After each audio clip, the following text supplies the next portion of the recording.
Your small apartment is being eaten alive, not just by rising rent, but every single delivery box showing up at your door. New waste floods in every single day, whether you ordered something or not. Subscriptions auto-ship, lobbies fill up, and the pile never actually stops. Zero waste sounds simple when someone films it in a farmhouse kitchen with a compost garden and unlimited cabinet space to work with. But try living that in a 400 square foot studio with one trash can and no room to sort anything at all. In a small apartment, trash is not just an inconvenience, it is a direct threat to the only space you can afford right now. This is a battle against the consumption system, and you are already inside it whether you chose to enter or not. Urban design was built to serve the supply chain, not the renter who has to absorb every single consequence of living inside it. The more efficiently a city moves goods in and out, the harder it gets for the people inside to manage what gets left behind. Space is genuinely scarce in modern apartments, not an excuse, not a personal failure, but a structural reality that was designed to work against you. Sustainability looks pristine on social media. Glass jars, linen bags, bamboo toothbrushes lined up on a clean marble countertop. But real zero waste in a real apartment looks like cardboard blocking your hallway and a bag of glass you have no idea how to recycle. Waste does not increase because people are careless. It increases because the system was built from the ground up to produce it at enormous scale. Your kitchen layout is not neutral. It was specifically engineered to make bulk buying harder and small, individually packaged purchases much easier for you. Shallow cabinets, a tiny fridge, narrow shelves, each design choice quietly funnels you toward buying less food more often, which generates more packaging every single trip. Buying less food more often means more plastic, more wasted produce, more trips, and more guilt sitting on your countertop at the end of every week. They do not design packaging to fit inside your home. They design it to look premium sitting on a retail shelf in a photograph.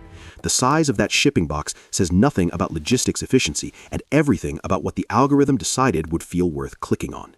After a 10-hour workday, your brain is not calculating carbon footprints. It is hunting for the fastest, easiest possible path to getting dinner done tonight. Exhaustion is not a character flaw. It is a biological response that every major consumer brand has spent billions of dollars training itself to exploit.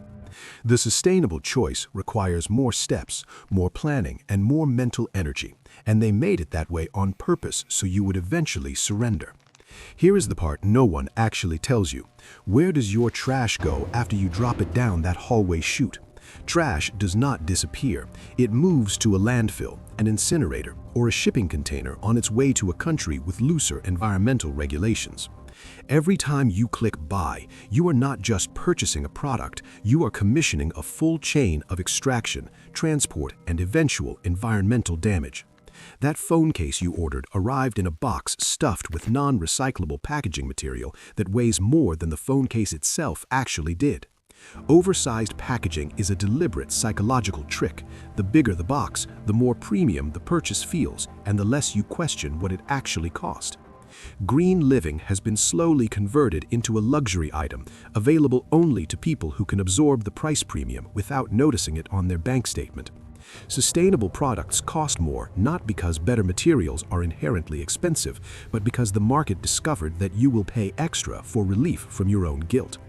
E-commerce generates nearly 5 times more packaging waste per transaction than buying the exact same product from a physical store down the street from your building.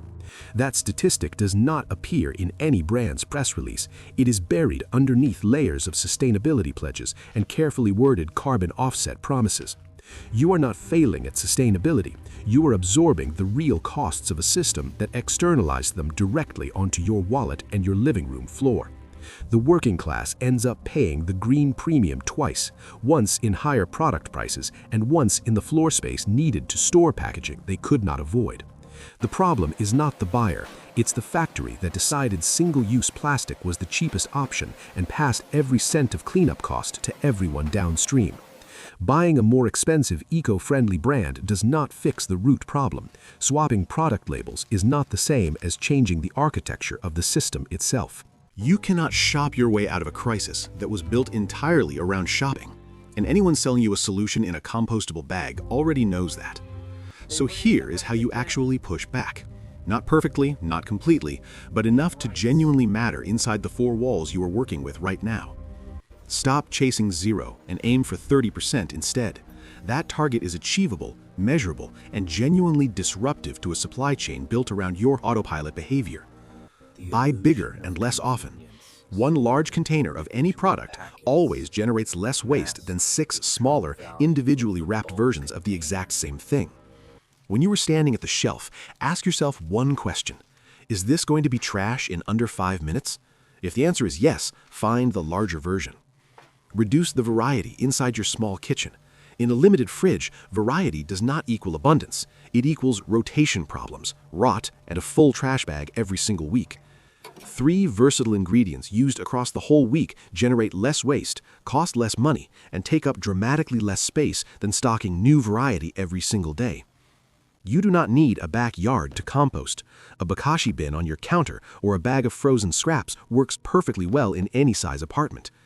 Keeping organic waste out of your general trash reduces the volume, cuts methane at the landfill, and reclaims nutrients your garbage truck was about to permanently destroy. Now try this. Stop using your trash chute for 1 full week and let the garbage stay visible right inside your apartment where you actually have to look at it.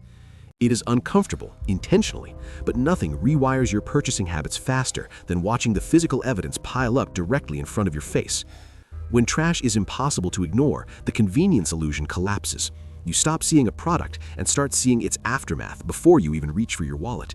You'll start rejecting packaging at the source, not because you read a statistic somewhere, but because you watched the evidence accumulate with your 2 eyes. This is not about saving sea turtles or hitting a sustainability score.